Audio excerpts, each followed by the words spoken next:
যারা আমাকে ব্যক্তিগতভাবে ট্রোল করেন, আমার বিরুদ্ধে যদি কারোর গাত্রদাহ থাকে সিপিএম আর বিজেপি, ভাই ফেসবুকে বিপ্লব না করে যদি 14 গোষ্ঠী ক্ষমতা থাকে বেলেঘাটার মাটিতে লড়ে দেখা মানুষের। কুণাল ঘোষ পালিয়ে যাওয়ার লোক নয়। আর তোদের যদি ভাই এত গায়ের জ্বালা, ফেসবুকে বিপ্লব করছিস কেন? কুণাল ঘোষ হোম কনস্টিটিউশন দাঁড়িয়েছে। যার যার গায়ের জ্বালা আছে ক্ষমতা থাকলে এখানে লড়ে দেখা। বেলেঘাটায় ভোটের লড়াই জমে উঠতেই শুরু হয়ে গেল তৃণমূল কংগ্রেসের জোরদার প্রচার। দেওয়াল লিখন দিয়ে নির্বাচনী প্রচারের সূচনা করলেন তৃণমূলী প্রার্থী কুণাল ঘোষ।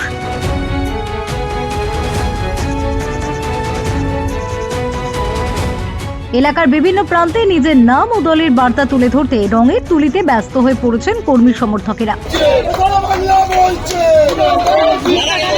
কোথাও নিজেই হাতে তুলে ধরলেন কুণাল ঘোষ, কোথাও বা কর্মীদের সঙ্গে কাঁধে কাঁধ মিলিয়ে প্রচারে নামলেন। দেয়াল জুড়ে ফুটে উঠছে তৃণমূলের স্লোগান, প্রতীক এবং প্রার্থীর নাম, যার মধ্য দিয়ে স্পষ্ট বার্তা, বেলেঘাটায় লড়াইয়ে 1 ইঞ্চি জমিও ছাড়তে নারাজ ঘাসফুল শিবির। ময়দানে নেমে যে ভোট যুদ্ধ, সেই যুদ্ধের আজকে প্রথম আগুনের আজ কিরকম ভালোই লাগছে, কারণ আমি তৃণমূল কংগ্রেসের সৈনিক, মমতা বন্দ্যোপাধ্যায়ের সৈনিক। এই যুদ্ধ বাংলার স্বাধীনে, বাংলার উন্নয়নে, বাংলার মানুষের অধিকার রক্ষার যুদ্ধ। এখানে নেত্রী একজন, মমতা বন্দ্যোপাধ্যায়। আমরা কেউ প্রার্থী, কেউ প্রচারে আছি, সদস্য, সমর্থক, কর্মী, সৈনিক, আমরা বাকি সবাই এক। আমাদের মূল লক্ষ্য পাহাড় থেকে সাগর, জঙ্গল থেকে শুরু করে গোটা বাংলা, গ্রাম সহ মমতা বন্দ্যোপাধ্যায়ের নেতৃত্বে চতুর্থ মা মাটি মানুষের সরকার বাংলায় আবার প্রতিষ্ঠিত করা। ফলে কেউ আমরা হয়তো প্রার্থীর ভূমিকায় আছি, কেউ হয়তো কর্মী সমর্থক। যারা প্রার্থী তারাও কর্মী, তারাও সমর্থক, তারা আলাদা কেউ নয়, নেত্রী একজন, মমতা বন্দ্যোপাধ্যায়। ফলে সেই জায়গায় দাঁড়িয়ে আমি সৈনিকের ভূমিকায় ছিলাম, আছি এবং এখন দল যে ভূমিকা, আমি এই এলাকা, এটা আমার home ward, home constituency Beleghata. এখানে আমি ছেলেবেলায় ছাত্র রাজনীতি, বুথে বসা এজেন্ট থেকে শুরু করা, এইভাবেই দেয়াল লিখতাম, দেয়াল লেখা, বুথে বসা, এগুলো দিয়ে শুরু করা।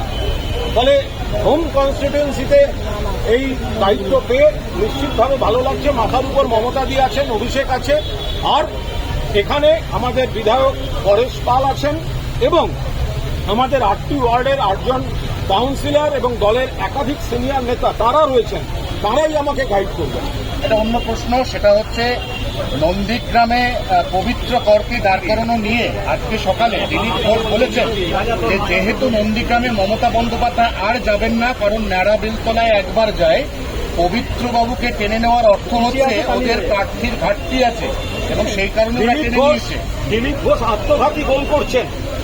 21 সালে যখন একের পর এক তৃণমূল থেকে নিয়েছিলেন, তখন মনে ছিল না যোগদান মেলা, দিলীপ ঘোষ রোজ হাতে করে পতাকা ধরাচ্ছে, স্পেশাল পাইপ পাঠাচ্ছে, তৃণমূল থেকে নিয়ে যাবে।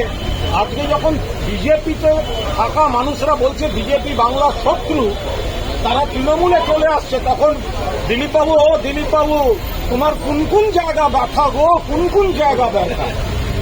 জয় বাংলা। সিংভি তিনি বলছেন যে ইন্ডি জোটের পশ্চিমবঙ্গে জিততে বলে যাচ্ছে, আমরা অতটা বেশি স্ট্রং নয়, এটা কি ভোটে লড়ার আগেই? তারা সবাই জানেন, গোটা ভারতবর্ষ জানে, বিজেপিকে লড়ার জন্য তৃণমূল কংগ্রেস মমতা বন্দ্যোপাধ্যায়ের নেতৃত্বে, অভিষেক বন্দ্যোপাধ্যায়ের সেনাপতিতে একাই প্রস্তুত, একাই কাফি, এবং সেটা প্রমাণিত সত্য। ফলে আবার বিজেপিকে এখানে যে আমরা পরাজিত করতে চলেছি, তো সেটা কংগ্রেস নেতারা কেন, সারা বাংলার মানুষ, সারা ভারতবর্ষের মানুষ জানেন।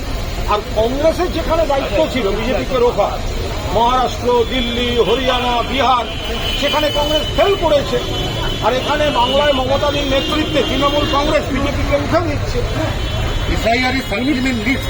এটা নিয়ে আপনাদের বরাবরের বিরোধিতা, এই সাপ্লিমেন্ট লিস্টটা হয় শুক্রবার না শনিবার বেরিয়ে। আমরা তো চাইছি তাড়াতাড়ি বেরো, এবং যারা বৈধ ভোটার তারা সবাই,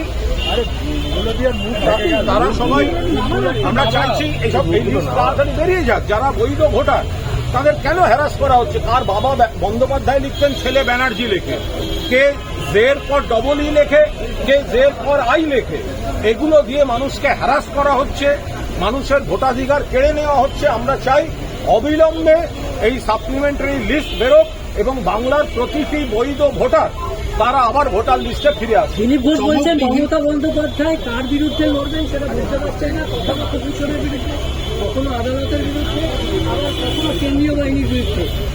দেখুন, দিলীপ ঘোষ অবান্তর কথা বলছেন। উনি অনেকদিন বাদে আবার ফিরে জায়গা পেয়েছেন, তো সেটাও মনে রাখবেন যে মমতা বন্দ্যোপাধ্যায়ের প্রতিষ্ঠিত জগন্নাথ মন্দিরের উদ্বোধনে গিয়ে মমতা বন্দ্যোপাধ্যায় প্রতিষ্ঠিত জগন্নাথ দেবের সামনে সাষ্টাঙ্গে প্রণাম করার পর দিলীপ ঘোষের আবার পার্টিতে বা ব্যক্তিগত জীবনে একটু সুখ শান্তি দেখা যাচ্ছে ভোটের রেজাল্ট বেরোনো পর্যন্ত। তারপর তো আবার হারলে সেগুলো দেখা যাবে না। স্ট্যান্ডিং সঙ্গে বিজেপি জিতছে, কারণ উত্তরবঙ্গ বিজেপির জায়গা কে বলছে এসব? দিলীপ ঘোষ। যেমন দিলীপ ঘোষের সকালবেলা প্রলাপ বকার অনেক সময় থাকে, আমাদের প্রত্যেকটা যদি উত্তর দিতে হয় তাহলে খুব সমস্যা। আগে খড়গপুর সামলা, পরে ভাববি বাংলা। Thank you. পার্থ চট্টোপাধ্যায়, মানিক ভট্টাচার্য, জীবন কৃষ্ণ সাহা দুর্নীতির গায়ে তালিকা থেকে বাদ, বালু বাদ নয় কেন এই প্রশ্ন বেরিয়ে গেছে। বিজেপি কি করছে বিজেপির ব্যাপার।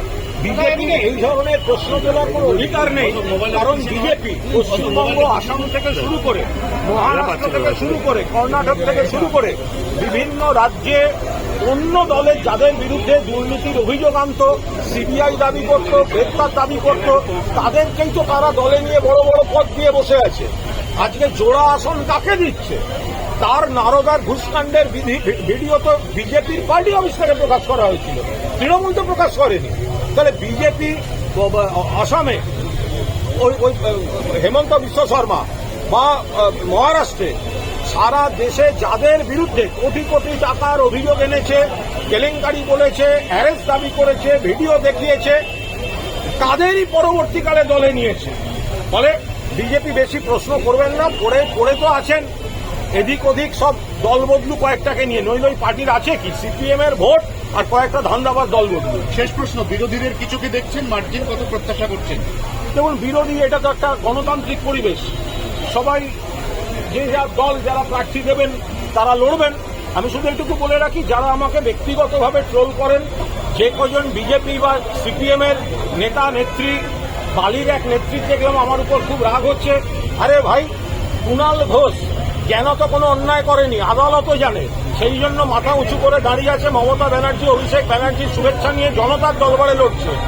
আমার বিরুদ্ধে যদি কারোর গাত্রদাহ থাকে সিপিএম আর বিজেপি, ভাই ফেসবুকে বিপ্লব না করে যদি 14 গোষ্ঠী ক্ষমতা থাকে বেলেঘাটার মাটিতে লড়ে দেখা মানুষের।